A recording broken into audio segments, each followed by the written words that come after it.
So we're doing a video piece today on ketchup, and this video, I hope you guys really enjoy it.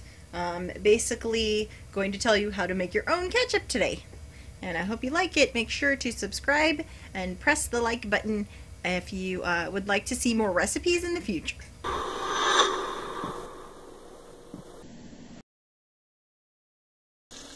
What I like to do is get some bottles of ketchup or salad dressing, clean them out, and use those later on for the kids to have their ketchup. Took 3 cans of tomato sauce. These are 15 ounce.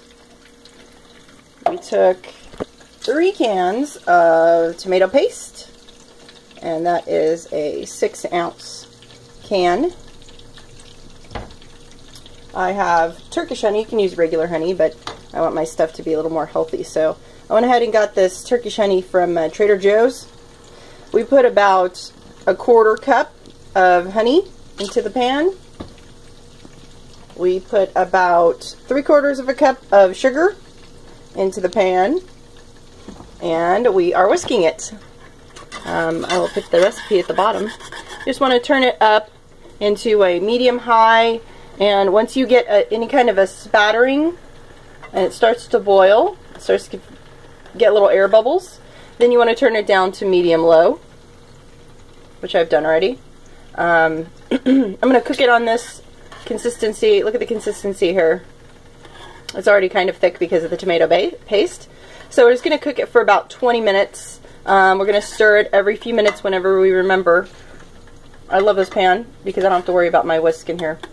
It's not going to damage the pan. We'll come back in a few minutes and show you what it looks like. And cooked it for another 10 minutes. It's looking a little thicker. We went ahead and just put 1 layer of garlic salt, very thick, over the entire top of the pot. And that's going to give it a nice, even flavor with the salt and the garlic. You don't even need to add granulated garlic because the garlic salt really adds just a great flavor. Okay, so we're going to talk a little bit more about our ketchup and the flavor we use. I have my little packets ready, my little bottles ready to fill up. I have a couple of other ones in the refrigerator that are ready to go. I don't have any apple cider vinegar today. You don't necessarily need apple cider vinegar. It adds a great flavor. But what you can do also is what I did last time I made this. I used a balsamic vinegar, and I also put white vinegar. So I just took 1 tablespoon balsamic, and then I added 1 tablespoon of white vinegar. You don't actually need that much vinegar. The reason that people need vinegar in there is for the flavor and also to preserve the actual ketchup. My kids go through ketchup like it is, going out of style. They go through it like crazy. So I don't actually need the ketchup to be preserved.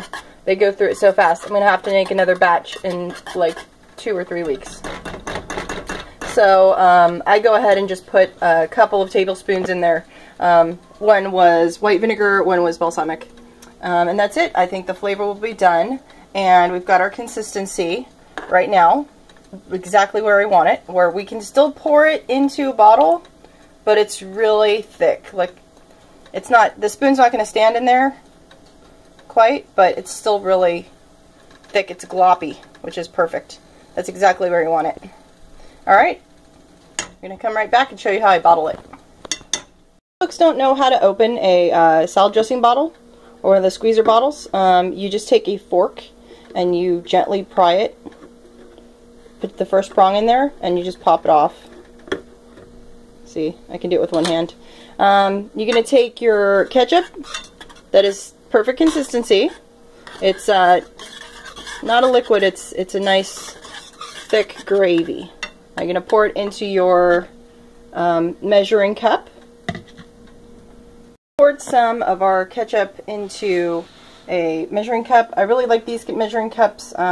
This one holds 4 cups, so it's really easy. You just pour it into your bottle over the sink. I do mine over the sink, that way if I spill a little bit, it's no big deal. I like the consistency. Look at this thick consistency that it's at now. When it's poured into the measuring cup, it's going to look like that. And that's perfect. Some people filter theirs. I don't filter mine. I just pour it right into bottles. It doesn't really matter. All of the holes are big enough to fit anything that might have been in the garlic salt, which is the thickest item that's in this. It fits great. There's our ketchup, homemade ketchup. We get our little bottles. I like to get the large salad dressing size. I believe this is, it's not Best Foods. It's, oh, Hidden Valley. This is the Hidden Valley size. I think it's 46 ounces or something like that. It used to be ranch dressing. So if you use ranch dressing a lot to make, to put on salads or, you know, to put beside your pizza, then you use a lot of ranch. If you go through a lot of ranch like we do, then you definitely need have some of these bottles sitting around. Just put it in hot water and in the sink. Put it really, really hot water, or half boiling, half hot sink water, and all the label will come off, or you can scrape it off with your fingernails. I usually don't have too much of a problem. I just soak it like 2 or 3 times sometimes. If it won't come off, it's really stubborn. This bottle came off super easy. Some bottles come off a lot easier. And then once it's empty, once you get your little funnel, you stick it in there. It's all ready to go, like so. And you're all set to go. Ketchup, made easy. Thanks for watching.